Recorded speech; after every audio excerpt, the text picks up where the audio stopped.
په سعودي عربستان کې د افغان سولې په اړه د اسلامي علماو کنفرانس جوړ شوی دی. په دې کنفرانس کې د افغانستان او پاکستان دیني علماو ګډون کړی دی. همداراز د سعودي عربستان چارواکي، دیني علما او د اسلامي همکاریو د نړیوال سازمان غړي هم د دې کنفرانس ګډونوال دي. دوی په یوه خوله په افغانستان کې د روانې جګړې د ختمېدو غوښتونکي دي او له ښکېلو لورو غواړي چې د سولې لپاره رامنځته شوی فرصت ضایع نه کړي.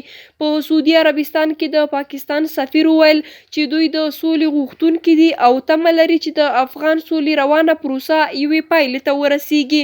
پاکستاني سفیر دغه راز ټینګار کړی چې دوی د سولې ملاتړي دي او تل په دې برخه کې همکاري کړې ده.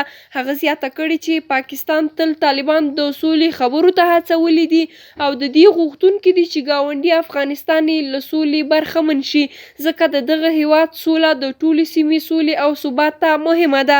په دغه غونډه کې د اسلامي همکاریو په چارو کې د پاکستان وزیر نورالحق قادري وویلي چې دوی نن پر یوې ډېرې مهمې موضوع د خبرو اترو لپاره سره راټول شوي دي. هغه زیاته کړې سعودي تل د اسلامي امت د اتفاق سبب ګرځېدلی. اسلام هر وخت په سوله او امن ټینګار کړی دی.